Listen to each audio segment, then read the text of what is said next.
With America now seeing more daily infections than ever before and hospitalizations rising in many states, the two candidates are staking out their positions on COVID-19. Last week, Democratic candidate Joe Biden announced that he will push a nationwide mask mandate, deploy the Defense Production Act to drive the manufacture of PPE, and begin testing 7 million people each day. And then, President Donald Trump revealed his take on the pandemic. Boring. That's all I hear about now. That's all I hear. Turn on television. Right? COVID, COVID, COVID, COVID, COVID, COVID. A plane goes down. 500 people dead. They don't talk about it. COVID, COVID, COVID, COVID. I can safely say that I've never seen a world leader get bored of a crisis. Also, it's weird that Donald Trump is saying this when he's the one still talking shit from 2015. COVID, COVID, COVID. I'm so bored. Why isn't anyone talking about Hillary's emails? Keep up with the times, people. But hey, shout out to COVID for helping Trump understand what we felt for the past 5 years. Every time we switched on the TV and heard his name, Trump, Trump, Trump. Always Trump. Oh, and by the way, maybe the reason the news isn't talking about the plane that went down with 500 people is because there was no plane that went down with 500 people. And if you think 500 pretend people dying is big news, remember that almost 1,000 real people a day are still dying from COVID, COVID, COVID. I mean, if you're gonna bullshit us, at least make the numbers work. Have a fake airplane crash into another fake airplane that goes down and crashes into a pretend petting zoo, and then the animals get out and maul like 600 more fake people. That way, you get close to the COVID numbers for today. I mean, seriously, how does this president still not get it? People are still talking about COVID because people are still dying from COVID. Imagine if the captain of the Titanic had this attitude. All anyone's talking about is drowning, drowning, drowning, as if tonight's not all-you-can-eat shrimp night at the dining hall. Now, I know what you're thinking. If Trump is tired of hearing about COVID on the TV news, well, there's actually something that he could do about it. Just turn off the TV. But even that might not work because these days, the news is coming from inside the house. This morning, concerns of another coronavirus outbreak at the White House after 5 of Vice President Mike Pence's associates, including his chief of staff, test positive for COVID-19. His chief of staff, Mark Short, was with the vice president on every campaign stop last week, including Friday night at a rally in Ohio. Short now in isolation and experiencing symptoms. Pence's body man, a personal assistant who accompanies him virtually everywhere, a political aide who recently traveled with Pence on Air Force Two, along with 2 other staffers. But CDC guidelines call for a 14-day quarantine after exposure to the virus. A spokesman saying Pence will continue to travel as planned, quote, in accordance with the CDC guidelines for essential personnel. Critics say campaigning for office does not qualify as essential. Wow. Vice President Mike Pence, the head of the coronavirus task force, has COVID all over his office.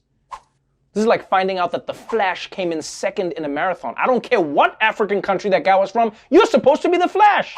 Although, I mean, technically, this is one way to keep track of COVID-19. You know what they say, keep your friends close and the coronavirus even closer. Honestly though, people, I'm not mad at Pence. I'm just disappointed in him. Because I get Trump not following the rules. We know he can't read, but don't tell me that Mike Pence can't follow strict protocols. I mean, that dude's rules about being around women are more complicated than the rules for meeting the Queen. Again, I apologize, Your Majesty. I thought you were trying to chop my neck off so that you could become Highlander, and that's why I fought you. Now, if Pence hasn't caught corona, this is actually some really good information for us to learn about the virus. Because now we know that you can get the virus if you're breathing the same air as someone who is positive, but you clearly can't catch the virus if you spend all your time kissing that person's ass. And it's wild that even after he's been exposed to the virus, Mike Pence is still going to campaign.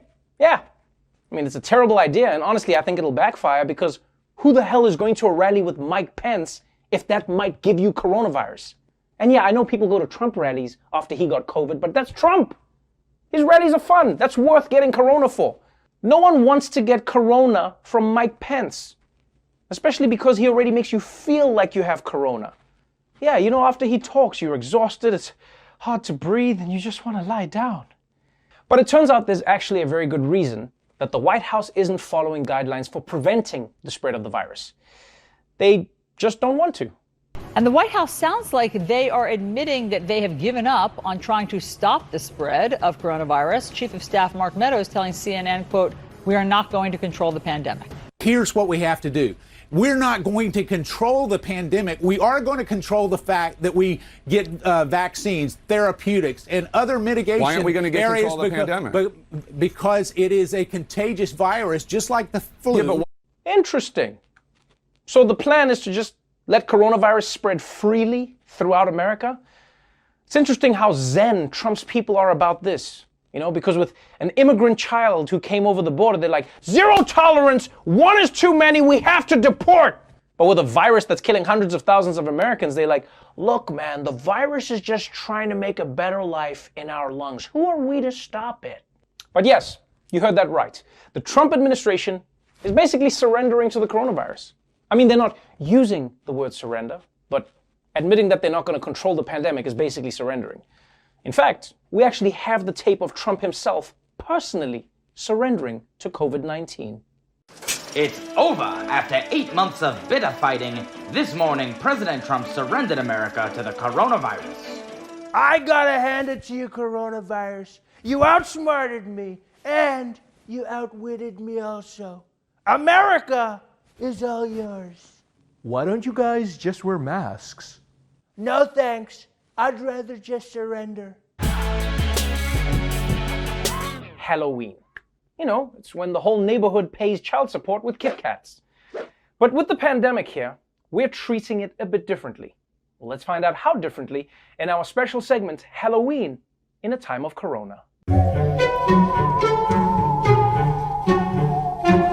When you think about it, Halloween is the exact opposite of social distancing. You go to as many strangers' houses as possible and ask them for stuff that they've touched. Plus, there's saliva everywhere from when the people eat candy corn. Oh boy, candy corn! I forgot how much this shit sucks. Ugh. But whatever the reason, this year, many cities are doing away with Halloween completely. Will Halloween be canceled? 2020 being the worst year ever, there's new concern about the treasured holiday due to the pandemic. Health officials in LA announced that door-to-door trick-or-treating is banned this year. Also banned, haunted houses and large gatherings. New York's classic parade that draws 1 million people to Greenwich Village every year, canceled. Chicago's too. Atlanta went virtual. In a town famous for witch trials and Halloween celebrations, the scariest thing in Salem, Massachusetts this year, the tourists. The mayor is telling sightseers to stay home. And in Richmond, trick-or-treating is not canceled. However, my best recommendation is that we stay home. Yes, it turns out Halloween events are getting canceled all across the US because if these cities actually held these events, somebody could die. No, but for real though, someone could die because of corona, like someone could actually die. I gotta get my lights fixed. Why do they always do this? And if you ask me, canceling trick-or-treating is ridiculous. So what? Now I'm just supposed to sit at home alone in my Superman costume eating a bucket of my own candy? How's that gonna be different from all the other nights of the year? Halloween is supposed to be special. The good news is that just because there's a pandemic, that doesn't mean Halloween has to be canceled. And all across America, people are finding ways to keep the scares coming without the virus tagging along.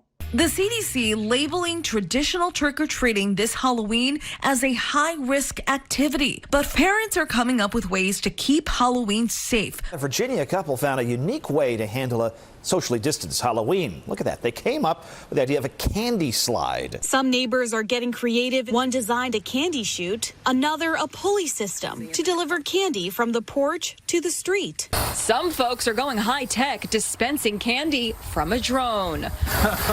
Meanwhile, some haunted houses in the area are back open and adapting amid the pandemic. There's no touching. Most of our jump scares are done at a distance. Rooms are designed to keep actors 6 feet from visitors. They require the actors to speak as little as possible to prevent the spread of droplets. Okay, can I just say, I am glad that those haunted houses can stay open. Because this is the one year where it's safer inside a haunted house than outside. Oh, I'm a ghost! Yeah, bitch, and there's white supremacists outside. I'm staying here with you. And you know, it's so amazing how inventive Americans become when candy is at stake. All it took was the possibility of a few kids not getting candy and half of suburbia turned into Elon Musk. I'd actually like to see those drones. Yeah, the military should use those. You know, you'd be at a wedding in the Middle East like, oh no, a drone! Ah! Wait, it's dropping candy! Yay! It's dropping candy! Look everybody, it's candy! It's candy corn! It's candy corn! Death to America! Now, of course, the most important part of Halloween is dressing up. And far from stopping people, the pandemic is actually inspiring. Several retailers are cashing in on timely Halloween costumes inspired by items that became important during the pandemic. Of course, one of the most popular items, toilet paper roll, also has a disinfectant wipe costume. Check out this incredible creation from one dad. It's a monster Zoom call. You know those face shields you see medical workers wearing? Well, one company is turning those into Halloween masks for kids. Boo! I'm Frankenstein. You want to dress up as hand sanitizer? How about sexy hand sanitizer? Yandy selling this racy mail-in ballot costume that comes complete with I voted pasties. Wait, hold up. Someone is planning to be a sexy mail-in ballot this weekend? What are you doing? If you're a sexy mail-in ballot, you should have been in the mail by yesterday. You realize what you've done? You're too late. Now you gotta go to a sexy drop-off box. Or you better sexy wait in line for 3 hours. And look, I get dressing up as paper towels or hand sanitizer, but please people, whatever you do, do not dress up as a doctor or a nurse this year. Because sexy nurse or not, your ass is gonna get put to work quick. Wait, no, I'm just a sexy nurse. I'm not real. I don't give a shit. Get this man on a ventilator and inject him with some bleach. Stat! Bleach? But that doesn't work. Look, dude, I just dressed as a sexy hospital administrator. I'm as confused as you. Even though America isn't over the coronavirus, Trump has decided that America is totally over the coronavirus. As the country faces a third coronavirus wave, President Trump on the campaign trail saying voters are tired of hearing about the pandemic. People are pandemicked out. You know that? They're pandemicked out. They're getting tired of the pandemic, aren't they? Getting tired of the pandemic. You turn on CNN, that's all they cover. COVID, COVID, pandemic, COVID, COVID, COVID. You know why? They're trying to talk everybody out of voting. People aren't buying at CNN, you dumb bastards. They're not buying it. Yeah, CNN, you dumb bastards! Why are you spending all day reporting on the story that's dominating everyone's lives? Why don't you focus on some more important stories? Like what child stars look like now. Did you know that the little boy from E.T. looks like himself, but much older? Why isn't that in the news, you dumb bastards? Now, to be fair, Trump is not wrong about people being tired of dealing with this pandemic. But what he doesn't seem to realize is that, unlike the rest of us, he can actually do something about this. Instead, he's acting like he's as helpless as everyone else is. Guys, am I the only one here who's totally sick of coronavirus? Why doesn't someone come up with a plan? Now, persuading people that coronavirus is over isn't the world's easiest sell. I mean, we can see the world around us. But Trump thinks that he's figured out the problem. It's not that 250,000 Americans have died. It's that too many people are listening to that bastard Anthony Fauci. With polls showing a majority of Americans unhappy with his handling of the virus, President Trump now laser focused on a new target, the nation's leading infectious disease expert. I don't want to hurt him. He's been there for about 350 years. The president began his day of attacks on Fauci on a call with campaign staffers. People are tired of hearing Fauci and all these idiots. Fauci's a disaster. If I listened to him, we'd have 500,000 deaths. The president later on the trail in Arizona, tying Fauci to Biden. And you know, Biden wants to lock it down. He wants to listen to Dr. Fauci. He wants to listen to Dr. Fauci. And he is a wonderful guy. I like him. He just happens to have a very bad arm.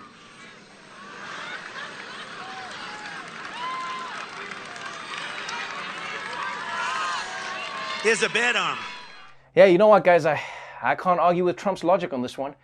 You just can't trust a scientist who can't throw a fastball. I mean, like, why didn't he practice? What else is he doing with his day? And honestly, it's kind of weird for Trump, of all people, to make fun of someone's bad arm. Lift a glass of water using one hand, and then we'll talk. Seriously, the scientists you want are the ones who are too busy in the lab to ever learn any sports. That's why if I was hiring a scientist, my first test would be to throw a ball at them. If they catch it, they're fired. So, unlike the country he's supposed to be running, Trump is having a blast right now. He's got his job, he's got his health, and he gets to throw parties with his friends. Hell, he's even been breaking out some dance moves, or whatever this was supposed to be.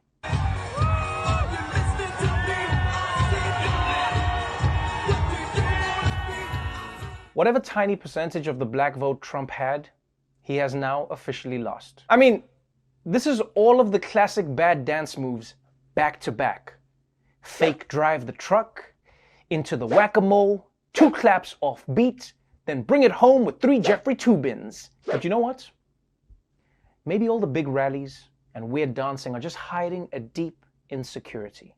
Because even Trump must realize on some level that his closing message of Corona is boring and Dr. Fauci sucks may not get him over the finish line, which would explain why he seems to be making contingency plans just in case. Mr. Trump tonight suggesting at a rally he might leave the country if he loses the election November 3rd. The president, while in Georgia, saying he wouldn't feel good if he loses and perhaps would leave the United States. Could you imagine if I lose my whole life? What am I going to do? I'm going to say, I lost to the worst candidate in the history of politics. I'm not going to feel so good. Maybe I'll have to leave the country. I don't know. Ah, classic snowflake. Threatening to leave the country if things don't go his way. But on the real though, where would Trump go? He can't go to Europe because he owes their banks a shit ton of money. He can't go to Africa because he called it a shithole. He can't even go to Mexico because some asshole built a giant wall. There isn't actually a wall. I just wanted to tell that joke. And look, I know Trump meant this as a threat, but my goodness, people, can you imagine an America that's 100% Trump-free? Just the thought of that is enough to make me want to dance.